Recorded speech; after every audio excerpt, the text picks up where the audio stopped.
So ఇప్పుడు మనము straight లైన్స్‌లో 4 మార్క్స్‌లో ఉన్నాం కదా! 4 మార్క్స్ 5 చెప్పాము. ఇది సిక్స్త్ సమ్ అనమాట. ఇఫ్ ద స్ట్రెయిట్ లైన్స్ అని చెప్పి 3 స్ట్రెయిట్ లైన్స్ ఇచ్చారు. ఆ 3 స్ట్రెయిట్ లైన్స్ ఆర్ కాన్కరెంట్ అన్నారు. కాన్కరెంట్ అని ఇచ్చేసాడు. ఇచ్చి then prove that A cube B cube plus A cube plus B cube plus E cube equal to 3ఏబీసీ అని అడుగుతున్నారు. ఇది కూడా చాలా ఇంపార్టెంట్ అమ్మా. అంటే స్ట్రెయిట్ లైన్స్‌లో ప్రాబ్లమ్స్‌తో పాటు ఈ ప్రూవ్ దట్‌లో 2 క్వెషన్స్ ఉంటాయి. అవి కూడా చాలా ఇంపార్టెంట్. సో ఇది చూద్దాం. ఫస్ట్ గివెన్ స్ట్రెయిట్ లైన్స్ అని ఏసుకోవాలి. మనకి ఇచ్చిన స్ట్రెయిట్ లైన్స్ ఏంటవి? Given straight lines. ఇచ్చిన స్ట్రెయిట్ లైన్స్‌ని a x plus b y plus c equal to 0 అనేది ఒక స్ట్రెయిట్ లైన్. దాన్ని ఫస్ట్ ఈక్వేషన్ అనుకుంటాం. ఇంకో స్ట్రెయిట్ లైన్ ఏమి ఇచ్చారు? B x plus c y plus a equal to 0.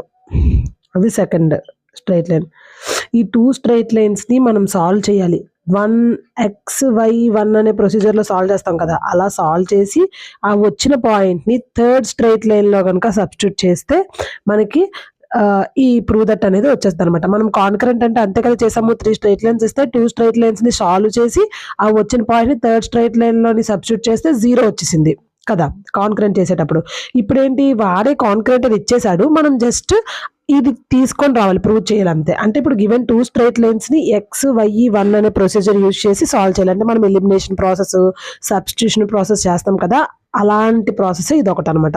So ఇది మనం చేద్దాం చూడండి. ఎక్స్, వై, 1 ఆ ప్రొసీజర్‌లో చేద్దాం. X, why, 1. సో ఎక్స్ అంటే ఏంటమ్మా? Middle term. వైకి కోఎఫిషియంట్ ఏంటి? Plus b, next plus c, తర్వాత ఏ ఎక్స్ కోఎఫిషియంట్ ఏ, మళ్ళీ ప్లస్ బి. అంతే కదా! వేసుకోవడం ఒకసారి చూడండి, మళ్ళీ చెప్తాను. X, why, 1. సో ఎప్పుడు కూడా మిడిల్ నుంచి బి, తర్వాత సి, మళ్ళీ ఎక్స్ కోఎఫిషియంట్ ఏ, తర్వాత ప్లస్ బి ఇలా వేసుకోవాలి. మళ్ళీ మిడిల్ నుంచి స్టార్ట్ చేయాలి. సి, ఏ, ఎక్స్ కోఎఫిషియంట్ బి, మళ్ళీ వై కోఎఫిషియంట్ సి. ఇది వేసుకునే పద్ధతి. So X, why, 1. సో దీన్ని మనం సింపుల్‌గా ఏం చేయాలి? ఇప్పుడు క్రాస్ మల్టిప్లై చేయాలి. ఎక్స్ అంటే బిఏ అంటే ఏబి మైనస్ ఇది C square equals to Y by BC minus A into A square equals to 1 by A into C AC minus B into B square. మనం ఏం చేస్తాము? X by constant value, Y by constant value చేస్తాం కదా! So ఇప్పుడు ఇది కూడా అంతే. X equals to AB minus C square by ఈ term AC minus B square. ఓకేనా?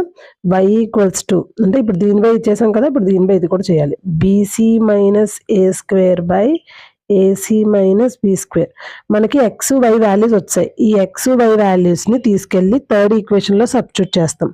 Substitute in equation 3. ఆ ఈక్వేషన్ 3 థర్డ్ స్ట్రెయిట్ లైన్ అనమాట. ఓకేనా? సో చేద్దాం.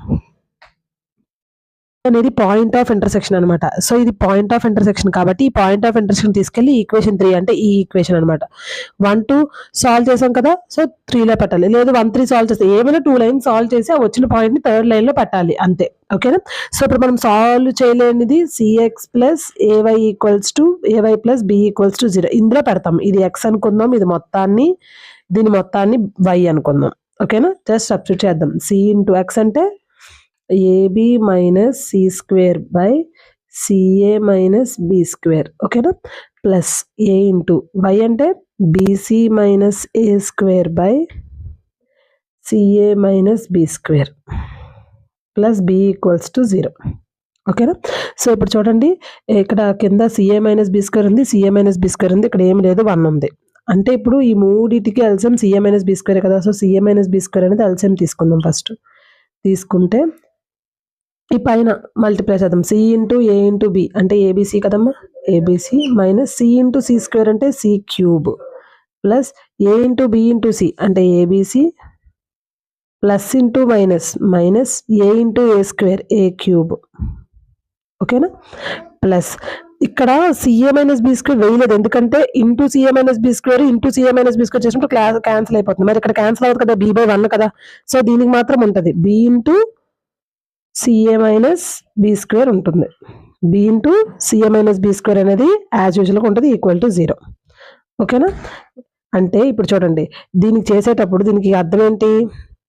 C into AB minus C square by CA minus B square into CA minus B square.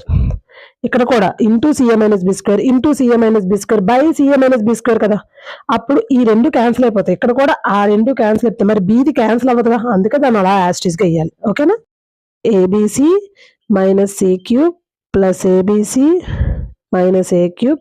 ఇక్కడ కూడా b c into b into c a మళ్ళీ a b c plus into minus minus B into B square b cube by CA minus B square equals to 0. ఇది వెళ్ళిపోతే cross multiply అవుతుంది కదమ్మా. ఇక్కడ డివిజన్లో ఉంది కాబట్టి ఇటు వస్తే మల్టిప్లికేషన్ అవుతుంది.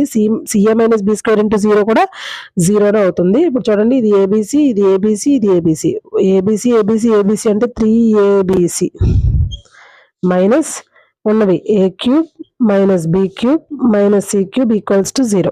అంతేనా. సో ఇప్పుడు ఈ 3 టైమ్స్ నాడు పంపిస్తాం అనుకోండి, 3ABC ఈ మైనస్ ఏ క్యూబ్ వెళ్ళిపోతే ప్లస్ ఏ క్యూబ్, తర్వాత plus b cube minus b cube plus b cube minus c cube వెళ్ళిపోతే ప్లస్ సి క్యూబ్. చూడండి, హెన్స్ ప్రూవ్డ్. మనకు అది ప్రూవ్ చేయమన్నారు, వచ్చేసింది. A cube plus b cube plus c cube equals to 3ABC. ఓకేనా. ఇది ఇలా చేయాలి ప్రొసీజర్. ఓకేనా. ఏం లేదు, ఫస్ట్ 2 లైన్ ఈక్వేషన్స్ సాల్వ్ చేసి ఆ వచ్చిన పాయింట్ ఆఫ్ ఇంటర్సెక్షన్ అనే పీ పాయింట్ని x, y అనుకొని దాన్ని థర్డ్ ఈక్వేషన్లో సబ్స్టిట్యూట్ చేస్తే వచ్చేస్తుంది. ఈ సబ్స్టిట్యూషన్ అనేది చాలా జాగ్రత్తగా చేయాలి. ఓకేనా. సో మనం నెక్స్ట్ క్వశ్చన్ చూద్దాం.